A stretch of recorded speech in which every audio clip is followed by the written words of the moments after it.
Ya, tadi sempat melihat cuplikan, sebetulnya saya ingin ngetes lagu apa gitu yang dinyanyikan oleh Mas Rifai. Lagu apa? Sempat nyanyi juga. Iya, jadi itu lagu, memang ada lagu Aku Terjatuh ya. Itu karyanya Charlie, memang itu menurut saya karya yang cukup bagus. Mendengar suara Mas Rifai, orang masukin koi atau justru malah nggak mau? Nyanyi nggak sih? Nyanyi gitu. Tadi ini ada Pak Margarito kami akan bincang bersama kita. Karena ini hari Kamis, maka mengundangnya Pak Kebetulan ini. Halo. Ingin tahu komentar Pak Margarito nih mengenai pengumpulan koin untuk pembangunan KPK. Sebetulnya bisa dipakai nggak sih kalau ternyata uangnya terkumpul cukup? Nggak bisa. Nggak bisa. Apa dasarnya pakai? Uang itu baru bisa berstatus sebagai dan bisa digunakan oleh KPK kalau uang itu diserahkan kepada pemerintah untuk mengubah status uang itu menjadi uang negara. Ya. Kalau langsung nggak bisa? Nggak bisa.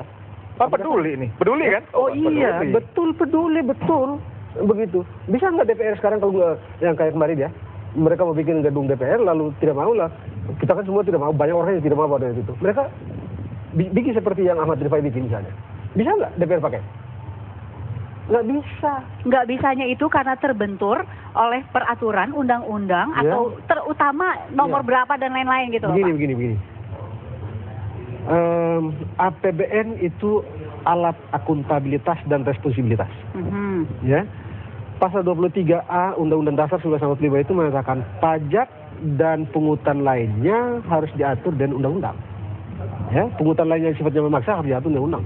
Betul, ini sukarela, ini satu moral moving, moral moving lah begitu ya, atau moral support. Betul, ada unsur sukarela di situ. Tetapi Anda mau pakai bikin uang negara, dari mana ceritanya? Tidak bisa. Ya. Kalau tetap dipaksakan, maka ini menyalahi undang-undang. Oh ya, menyalahi undang-undang. Undang-undang 17 tahun 2003 tentang keuangan negara. Itu jelas. Uang negara, pembiayaan terhadap seluruh kegiatan penyelenggaraan negara dibiayai oleh rakyat dengan APBN. Oke. Supaya bisa dipakai uang dari APBN itu. Harus dibicarakan. Saya yakin Mas Rifai ngerti undang-undang itu kan? Oh iya. Nah, terus gimana? Uangnya mau diapain kalau ada barrier kayak gini? Iya, jadi sebenarnya apa yang disampaikan oleh sahabat Margarito ini temuran kosnya dulu ya. Satu kos dulu ya kita ya. Ilmunya sama, penerapannya beda. Ya. Jadi begini, itu semuanya bisa. Makanya kita adalah mendorong dan meminta Menteri Keuangan untuk segera menerbitkan tentang pengelolaan dana hibah. Karena di dalam Undang-Undang Nomor 1 Tahun 2004 tentang Perbendaharaan Negara disebutkan di sana bahwa Menteri Keuangan dapat mengelola dana hibah baik dari dalam negeri maupun luar negeri. Ini adalah merupakan dasar hukum yang paling kuat bahwa masyarakat boleh berpartisipasi. Apalagi dukungan masyarakat begitu kuatnya, mereka memberikan dukungan kepada KPK untuk bisa lebih berdaya. Kemudian di dalam aturan Dirjen Perbendaharaan Negara juga disebutkan di sana bahwa memang itu dibolehkan. Tetapi memang Menteri Keuangan harus memberikan peraturan atau keputusan itu. Nah, ya sekarang peraturannya belum ada, tapi masyarakat sudah kadang mengumpulkan. Disinilah yang saya katakan bahwa itu menjadi uang negara. Jadi konsepnya mesti hibah masuk ke Kementerian Keuangan Negara. Tidak bisa cerita masuk KPK terus pakai. KPK ditangkap sama polisi. Ya, makanya saya katakan bahwa kenapa saya tidak mau menyerahkan uang itu kepada KPK. Karena kami tahu bahwa itu adalah merupakan bagian dari gratifikasi. Sehingga kami menyampaikan kepada DPR. Kenapa kami menyampaikan kepada DPR?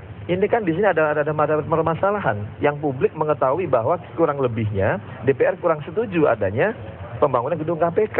Nah, kalau memang ini tidak setuju, kemudian kalau memang pemerintah juga setuju, mestinya kan bisa diadakan oleh negara. Tidak ada alasan bagi negara, pemerintahan, keuangan negara untuk membangun gedung KPK. Mestinya. Anda itu mau nyindir negara atau nyindir DPR sebetulnya? Siapapun yang tidak benar kita harus kita koreksi. Gitu. Jangan-jangan Mas Rifai dan teman-teman jadi alat satu kelompok tertentu untuk gitu. Oh, kita tidak ada menjadi alat seperti itu. Lagian kita kan ini melakukan seperti itu kesadaran tersendiri. Kita tidak pernah ada yang pernah menyetir seperti itu. Ini adalah bentuk kepedulian masyarakat yang sangat besar terhadap KPK. Tetapi yang saya katakan bahwa ketika KPK mendapatkan dukungan yang sangat besar, mendapatkan respon masyarakat yang besar, justru KPK juga harus menunjukkan kinerjanya yang lebih baik dan begitu. Kita tidak bisa begitu KPK mendapatkan respon yang begitu bagus, yang begitu positif seperti sekarang ini, mereka tidak menunjukkan kerjanya. Kami pun juga tidak mau. Anda percaya ini apakah ini bentuk support atau sebetulnya cara lain dari sebuah kelompok yang ingin membuat KPK versus DPR jilid 2 atau jilid 3 dan seterusnya? Bung Sulit Margarito. saya memastikannya begitu ya. Tidak ada ya, saya rasa ya. Tapi saya ingin mengatakan begini. Kalau kita baca media baik Anda maupun media online beberapa hari yang lalu, gagasan ini awal dimunculkan oleh komisioner KPK.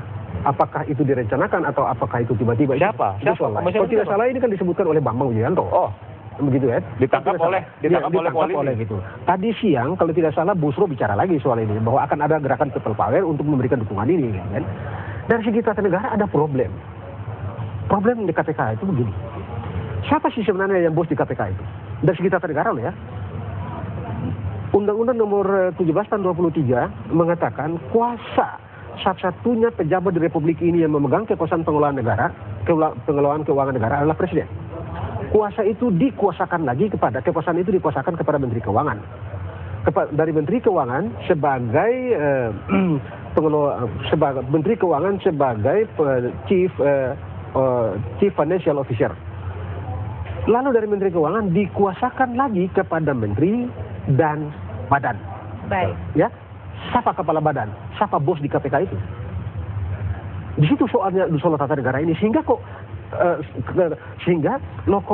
ini bukan Abraham yang ngomong, ada Bambang, ada Busro.